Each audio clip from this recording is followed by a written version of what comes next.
The melody was always the same. That cheerful jingle echoing through Boston's neighborhoods, bringing children running from every direction with crumpled dollar bills and pure excitement. For 8 summers, Tommy Castellano had been more than just an ice cream vendor. He'd been the sound of childhood joy, the man who remembered every kid's favorite flavor and somehow always had enough patience for the smallest customers fumbling with change. But on a sweltering Tuesday afternoon in July, that beloved melody would become the soundtrack to something much darker, because Tommy wasn't just an ice cream driver. And the men who thought they could use his truck to hurt children were about to discover that some people choose ordinary jobs to hide extraordinary capabilities. This is the story of how a Marine Force Recon operator saved an entire city's children while everyone thought he was just the friendly guy who sold popsicles. Chapter 1. The Summer Route, 1 to 4:30. Tommy's day started at 5 a.m. every morning at Sal's Ice Cream Depot in South Boston. While other drivers grabbed their keys and headed out, Tommy performed what looked like routine maintenance, but was actually tactical preparation. Checking mirrors, not just for visibility, but for surveillance detection. Testing the radio, not just for dispatch, but for emergency communications. Inventorying supplies, not just ice cream, but emergency medical supplies hidden beneath the freezer compartments. At 47, Tommy Castellano looked exactly like what parents hoped for in their neighborhood ice cream man. Medium height, friendly smile, strong hands that could handle the heaviest coolers with ease. He wore the same cheerful uniform every day, bright yellow shirt with Tommy's Treats embroidered on the pocket, clean white pants, and the kind of genuine enthusiasm that made even the crankiest adults smile when his truck rolled by. His route covered 12 neighborhoods in East Boston, Charlestown, and the North End. Every stop was precisely timed, every interaction carefully managed to ensure safety and joy. Tommy knew which streets had the most eager customers, which houses had children with special dietary needs, and which parents worked night shifts and relied on afternoon ice cream breaks to spend precious moments with their kids. But Tommy's attention to detail went far beyond customer service. He noticed which new faces appeared in neighborhoods, which adults seemed too interested in children who weren't their own, and which vehicles followed patterns that didn't match normal residential traffic. Because Tommy Castellano had spent 12 years as a Marine Force Recon operator, trained to observe, assess, and protect civilians in hostile environments worldwide. His military service had taken him to places where children were targets, where predators used uniforms and familiar symbols to gain trust before committing unspeakable acts. Tommy had seen what happened to communities when those sworn to protect became the greatest threats. When he retired from the Marines, he'd chosen ice cream vending specifically because it allowed him to continue his mission of protecting children, this time through joy instead of violence. For 8 years, the strategy had worked perfectly. Tommy had successfully buried his military identity beneath layers of genuine care for the communities he served. Children saw him as the magical man who brought frozen treats. Parents saw him as the reliable vendor who charged fair prices and never missed his scheduled stops. Nobody suspected that their beloved ice cream driver possessed capabilities that extended far beyond making perfect snow cones and remembering every child's favorite flavor. But some instincts never disappear. They just wait quietly until circumstances make them necessary again. It started with a feeling that something was wrong. Tuesday morning, as Tommy made his usual rounds through the residential streets of Charlestown, he noticed a dark blue van that seemed to be following the same route as his truck, staying exactly 3 blocks behind no matter which direction he turned. Professional surveillance was something Tommy recognized immediately. The van's positioning, timing, and distance weren't coincidental. They were calculated by someone who understood how to observe a target without being detected by civilians. But they hadn't counted on their target being someone whose military training included counter-surveillance techniques developed for the most dangerous environments on Earth. By Wednesday, Tommy had identified 3 different vehicles conducting coordinated observation of ice cream trucks throughout Boston. Not just his truck, but at least 6 other vendors operating in different neighborhoods. The watchers were documenting routes, timing patterns, customer demographics, and most disturbing, they were photographing children who approached the trucks alone or in small groups. Tommy's Force Recon training provided immediate recognition of predatory reconnaissance. These weren't random criminals looking for quick scores. This was systematic intelligence gathering conducted by organized professionals who were planning something that required detailed knowledge of children's patterns and behaviors. That evening, Tommy called his former unit commander, Colonel Patricia Hayes, now retired and working as a federal law enforcement consultant. "Colonel, I need to run something by you. I'm seeing organized surveillance of ice cream vendors in Boston. Multiple teams, professional methodology, focus on children." "Tommy, what's your current situation?"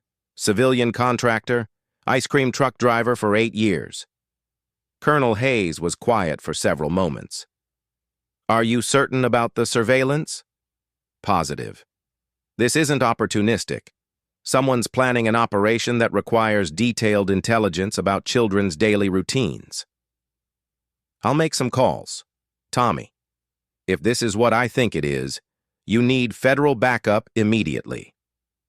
Within 24 hours, Colonel Hayes had connected Tommy with FBI Special Agent Maria Santos, who specialized in crimes against children and human trafficking operations that targeted minors.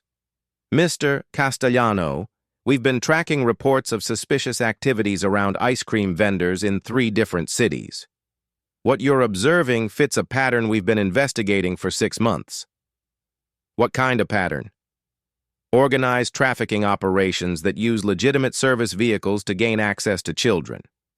Ice cream trucks are perfect covers. Children approach voluntarily, parents trust the vendors, routes take the trucks into residential areas where kidnappings can occur without immediate detection." Tommy felt cold, despite the summer heat.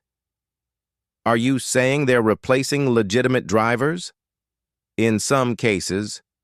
In others, they're recruiting or coercing existing drivers to participate. The operations are sophisticated, well-funded, and absolutely ruthless in eliminating obstacles." "What do you need from me?"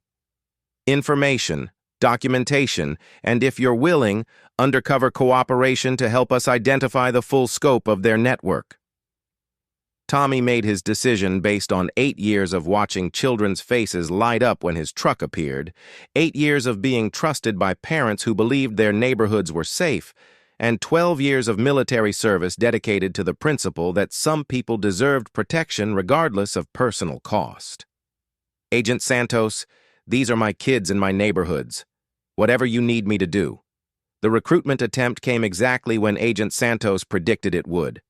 Thursday evening, as Tommy was cleaning his truck after the day's route, 2 men approached his parking area behind Sal's ice cream depot.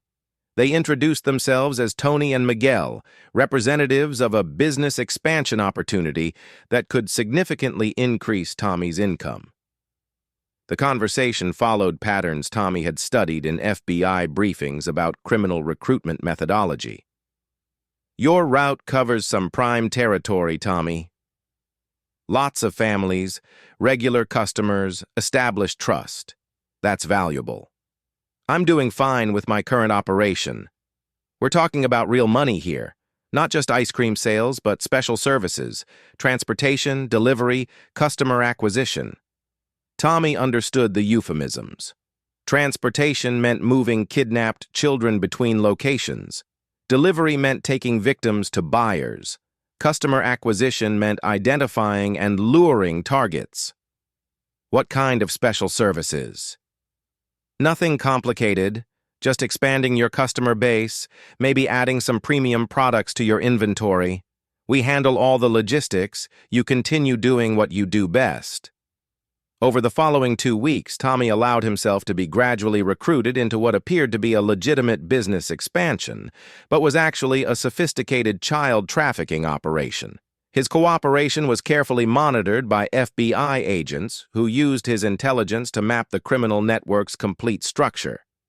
The operation was larger and more horrifying than anyone had initially suspected.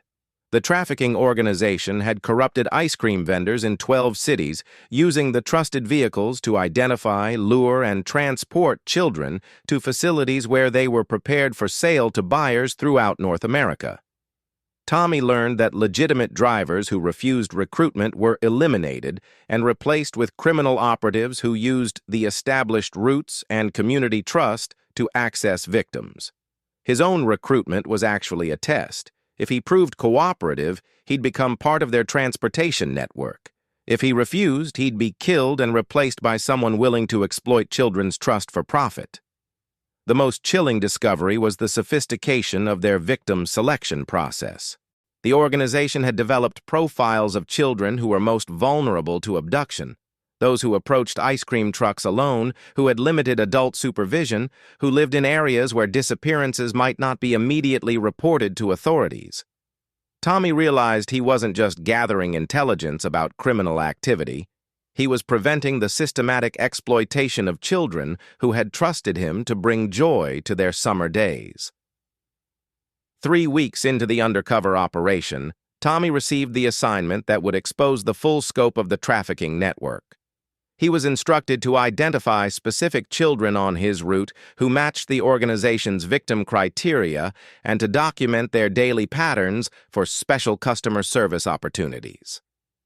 The list they provided contained names and addresses of children Tommy had served ice cream to for years. 8-year-old Maria Santos, who always ordered the same rainbow popsicle and told him about her drawings. 10-year-old Kevin Chen, who saved his allowance all week to buy treats for his younger sister. 6-year-old Aisha Johnson, who practiced speaking English by placing her ice cream orders. Tommy realized these criminals had been watching his interactions with children, identifying those who showed the most trust and enthusiasm when his truck appeared. They were weaponizing the joy and innocence that had made his 8 years as an ice cream vendor meaningful. That night, Tommy met with Agent Santos at a secure location to review the intelligence he'd gathered. The evidence was overwhelming. A criminal network that had corrupted legitimate businesses throughout multiple states, generating millions in profits from the systematic trafficking of children. Tommy, what you've provided gives us everything we need for coordinated arrests, but the operation has to happen immediately. They're planning to move their first group of victims this weekend. How many children are we talking about? At least 40 in immediate danger, with evidence suggesting hundreds more have been trafficked through this network over the past 2 years. Tommy understood that his undercover role was ending, but the most dangerous phase was just beginning. The criminal organization would expect him to participate in the actual abduction of children from his route. Refusing would expose his cooperation with law enforcement and potentially allow the trafficking network to relocate and continue operations elsewhere. Agent Santos, what happens when they realize I'm not going to help them kidnap kids? Tommy, these people eliminate obstacles permanently. Once your cover is blown, you become a target that requires federal protection for the rest of your life. Tommy looked out at the city where he'd spent 8 years building relationships with families who trusted him to bring happiness to their children's summers. The decision wasn't difficult. Then we better make sure the arrests happen before my cover gets blown. Friday afternoon, Tommy began what he knew might be his final ice cream route through the neighborhoods that had become his chosen family. Every child's smile carried additional weight. Every parent's wave represented trust that he was determined to honor regardless of personal consequences. The trafficking organization had provided him with modified equipment designed to facilitate kidnappings, hidden compartments in his truck for restraining victims, communication devices for coordinating with other operatives, and chemical substances for subduing children who resisted abduction. Tommy documented everything while maintaining his normal, cheerful interactions with customers who had no idea their beloved ice cream vendor was gathering evidence that would save their children from unimaginable horror. At 4:30 p.m., Tommy received the signal that federal tactical units were moving into position around trafficking facilities throughout the city. The coordinated arrests would begin at 6 p.m., precisely when the criminal organization expected Tommy to begin identifying and isolating potential victims. But at 5:47 p.m., everything changed. 3 armed men approached Tommy's truck at his scheduled stop outside Lincoln Elementary School. Children were lined up for their afternoon ice cream, parents were chatting while supervising the ritual, and the summer afternoon carried the normal sounds of a community at peace. "Tommy," the lead man said quietly, "change of plans. We're taking the truck now." Tommy realized the criminals had decided to eliminate him and proceed with kidnappings using his established route and the children's trust in his familiar truck. The men weren't there to recruit him. They were there to kill him and steal his identity for their trafficking operation. "There's children here," Tommy said calmly. "Let them get their ice cream first. No time. Everyone needs to leave, now." The lead man reached inside his jacket, but stopped when he noticed Tommy's posture had changed subtly. Something in the ice cream vendor's stance suggested capabilities that extended far beyond customer service. "Mister," Tommy said in a voice that carried 12 years of military authority, "you made 2 mistakes. First, you threatened children in my neighborhood. Second, you assumed I was just an ice cream driver. What happened next would be studied by federal tactical units as a textbook example of how superior training could overcome numerical disadvantage while protecting civilian populations." Tommy Castellano, ice cream vendor, disappeared behind the emergence of Master Sergeant Castellano, Marine Force Recon. His movement was so fast and precise that parents later struggled to describe what they'd witnessed. The 3 armed men found themselves unconscious and secured before FBI tactical units arrived to process the scene. More importantly, not a single child was harmed or traumatized. Tommy's training had prepared him to neutralize threats in environments where civilian casualties were unacceptable, and his 8 years of caring for these specific children had given him additional motivation to ensure their safety. The arrests that followed dismantled the largest child trafficking network in New England's history. 43 children were recovered from facilities throughout the region, and the intelligence Tommy had gathered led to successful prosecutions that ensured the criminals would never threaten children again.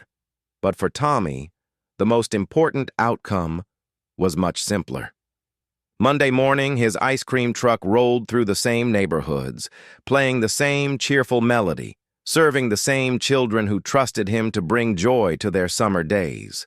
The parents now knew about Tommy's military background, but they also understood that his dedication to their children's happiness had never been an act. The same protective instincts that had made him effective in combat had made him exceptional at creating safe, joyful experiences for kids who deserved to believe in magic and kindness. "Mister, Tommy," 8-year-old Maria asked as he handed her the usual rainbow popsicle, "are you really a soldier?" Tommy knelt to her level, meeting her eyes with the same gentle attention he'd always given his youngest customers. "Maria, I used to be a soldier whose job was protecting people. Now I'm an ice cream driver whose job is making people happy. But the mission is always the same, making sure kids like you can grow up safe and smiling." As Tommy's truck continued down the street, its melody carrying the promise of summer sweetness and childhood joy, parents understood they were witnessing something remarkable. Their children's beloved ice cream vendor was also their guardian, someone who had chosen to spread happiness while standing ready to defend the innocence that made that happiness possible. Some heroes carry weapons, others carry ice cream. Both understand that protecting children's right to joy is worth any sacrifice required to keep them safe. Sometimes the most important protection comes from those who choose to create joy rather than fear, who serve rather than dominate, who fight darkness while spreading light. Tommy Castellano proved that heroes drive ice cream trucks, serve our communities, and defend the precious moments of childhood innocence that make life worth protecting. Have you encountered someone like Tommy? Someone whose ordinary work concealed extraordinary dedication to others' safety? Share their story in the comments below. And if this story reminded you that heroes play cheerful melodies, remember our names and risk everything to keep children safe. Subscribe to help us continue honoring those who protect while they serve. Thank you for watching The Secret Service. We'll see you in the next one.